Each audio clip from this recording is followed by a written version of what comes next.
Aleloia, fa miarabanao ny tenako an'ity zoma faefatra ambin'ny folo volana febroary ity.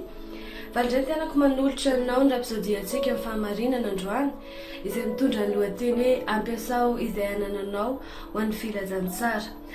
Amin'ny Luka 9:1 ka hatramin'ny 7 dia milaza, ary izao no niseho tao aoriana kelin'izany, dia nandeha nitety ny tanàna sy ny vohitra izy hitory sy hitondra ny vaovao tsara ny fanjakan'Andriamanitra.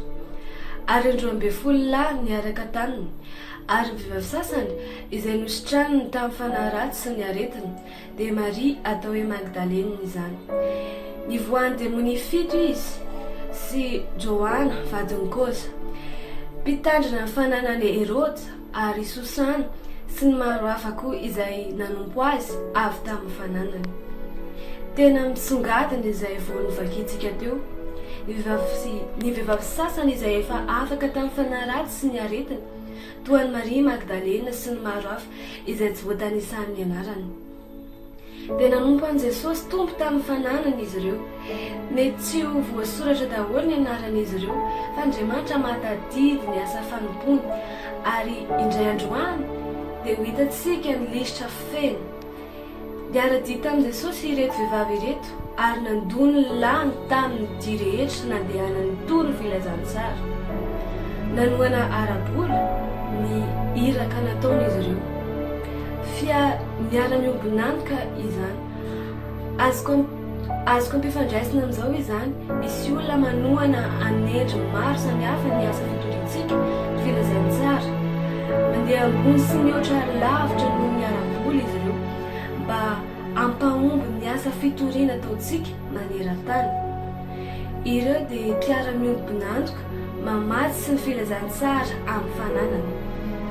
Ny fanalahidy dia ny fahatakarana ny fitsipika ny fanomezana ho an'ny asan'Andriamanitra. Fahasoavana izany, fahasoavana avy amin'ny fanomezana.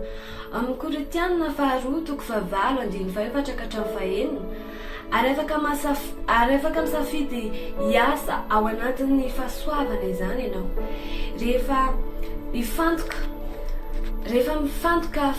amin'ny fanatanterahana ny nofinofin'Andriamanitra ianao, dia tsy mila mifampitolona na amin'inona intsony. Hoe Baiboly, ka tsaho aloha ny fanjakako sy ny fahamarinako dia hanampy anareo izany rehetra izany. Ao Mateo 4:4-7 no ahitantsika an'izay. Maro no mihevitra fa ny fahombiazana dia ny fahazahoana ny fananana ara-materialy, fa ny tena fahombiazana dia ny fanaovana ny asan'Andriamanitra sy ny fametrahana ny sitrapony eto an-tany. Ny zavatra rehetra nomeny tompo anao dia ho fampandrosoana ny Filazantsara daholo. Tsaroa foana izany. Noho izany, tahaka ireto vehivavy resahan'ny Baiboly ao amin'ny Luka 9:9 ireto, dia ampiasao ny fanananao ho an'ny Filazantsara. Ireo amin'ireo fomba ampidiranao ny tenanao amin'ny famatsiana tsy misy fetra, tsy misy fifiarana izany. Ny tompo mihitsy no niantoka ny fanambinana anao, satria hitany fa manao zavatra miaraka amin'ny toe-tsaina ao amin'ny fanjakana ianao. Halleloia! Ary mandeha amin'ny fahazavan'ny teny. Noho izany, izy no hanao ny fahasoavana rehetra, ny fahitam-pitisa, ny fitahiana, ahatonga anao mandrakariva ho ambonin'ny trangan-zavatra rehetra, ary na inona ilaina dia ampy. Manana ny ampy, tsy mila fanampinana, fanohanana, ary nomena amin'ny fahafenoana izay ilainao ho amin'ny asa tsara rehetra sy amin'ny fiainana.